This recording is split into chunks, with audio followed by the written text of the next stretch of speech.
Good morning, everyone. I am Grace Villaraya, and today I'll be talking about truth condition theories, possible worlds, and intentional semantics.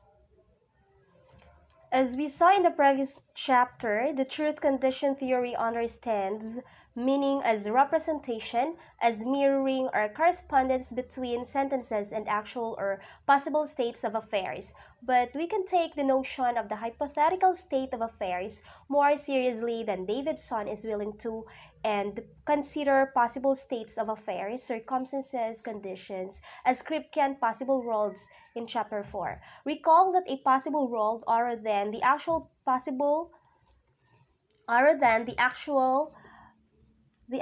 world our own is an alternative universe in which things go otherwise than the way they go here.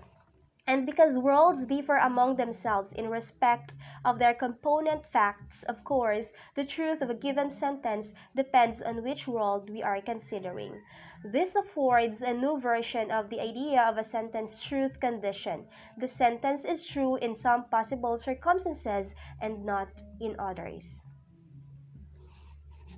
When two sentences of the same truth condition, they will be true in just the same circumstances, in just the same worlds. When they differ in truth condition, that means there will be some worlds in which one is true but the other is false. So they will not be true in just the same worlds. That set of worlds will also be the sentence's meaning.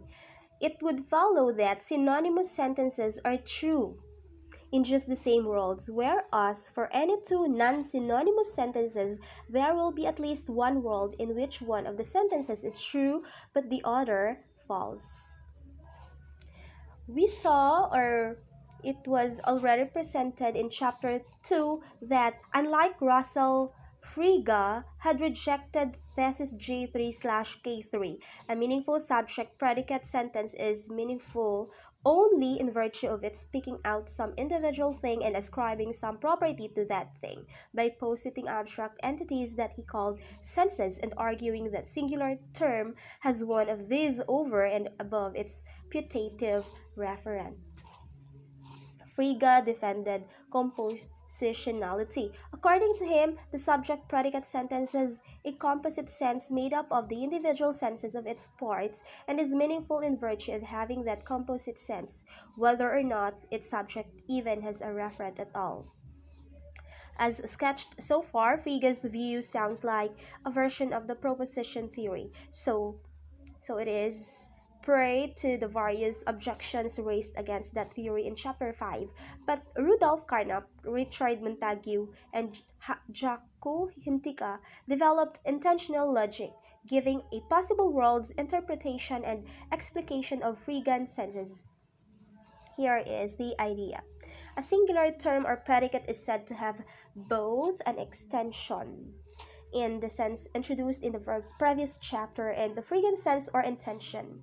The trick is to construe a term's intention as a function from possible worlds to set of things existing in those worlds that are in the predicate extensions in those worlds. Let's have an example. The intention of fat looks from world to world. In each world picks out the class of fat things there. Fat means not just the actual fat things, but whatever would be fat in other possible circumstances. To put this idea in more human terms, if you know the meaning of fat, you know what various hypothetical things would count as fat as well as just the list of which things actually are fat. The implementation of truth condition in terms of possible worlds saves this sophisticated version of the proposition theory from Harman's objection in chapter 5, for it tells us what a proposition is in terms of we can work with independently. A proposition is a set of worlds Here's a direct argument for possible worlds version of the truth condition theory given very briefly in Lewis 1970. In order to say what a meaning is, we may first ask what a meaning does and then find something that does that. A meaning for a sentence is something that determines the condition under which the sentence is true or false. It determines the truth value of the sentence in various possible states of affairs, at various times, at various places, for various speakers, and so on. The idea is this: if you understand a certain sentence S and you are shown a possible world at random, we fly you there and dump you down in that world, miraculously making you omniscient as regards its facts. Then right away you know whether S or sentence is true or false.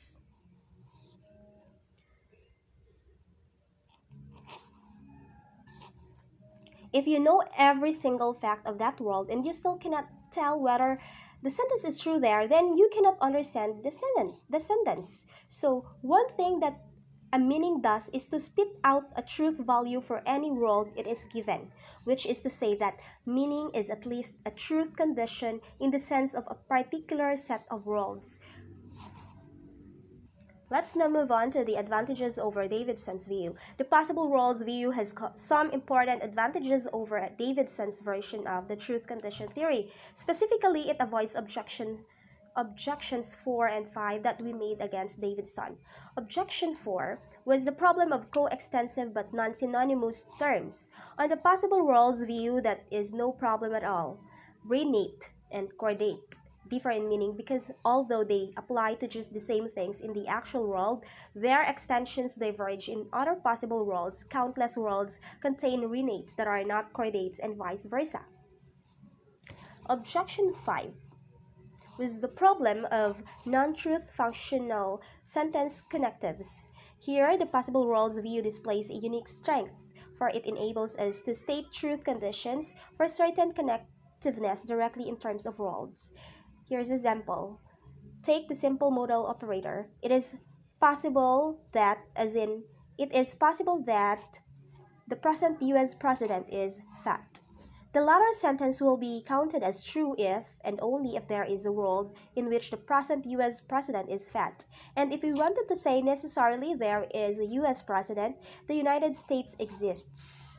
Intentional semantics would count that as true if and only if in every world if there is a US president, the United States exists. The possible worlds theory has a deft way with belief sentences also. Let us return for a moment to Frege. As a solution to the problem of substitutivity, Frege proposed that a belief sentence can change its truth value as a result of substitution of co-referring terms, because even though the two terms have the same referent, they may have different senses, and so a different composite sense may result from the substitution. Carnop's saw was to require that for synonymy, sentences should not only have the same intention but have that intention composed in the same way or much the same way out of the same atomic intentions. This is what he called intentional isomorphism, and it rules out all the foregoing problem cases. Take for Take this as an example. Either pigs have wings or they don't, and if there are edible mice, then some mice are edible, are composed out of entirely different intentions, those of pig and wing in the first case, and those of mouse and edible or eat in the second. Let's have the remaining objections. The possible worlds theory inherits several of the objections raised against Davidson's version.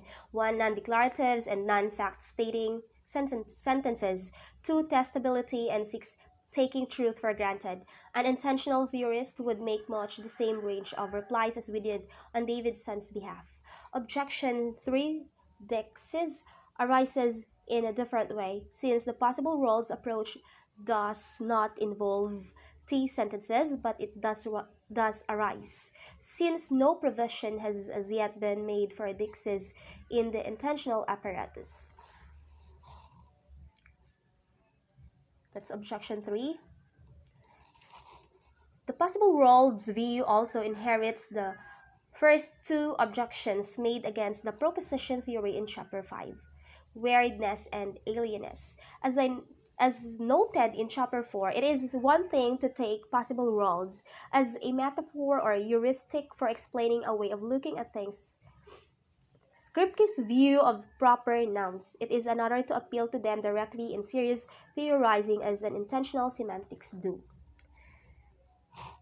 The possible worlds view is also subject to objection 4 against the proposition theory neglect of meaning's dynamic feature. At the time, we replied simply that even if propositions do not help in the explanation of human behavior, behavior is not the primary thing that needs explaining, rather the meaning facts are. But the objection has been pushed further against both versions of truth condition theory.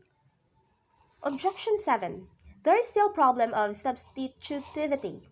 For there seem to be contexts in which synonymous, not just coextensive terms, cannot be intersubstituted without possible change of truth value.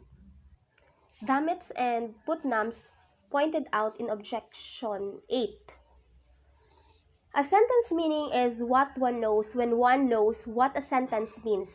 But to know what a sentence means is just to understand that sentence. And understanding is a psychological state, one that inheres in a flesh and blood human organism and affects that organism's behavior.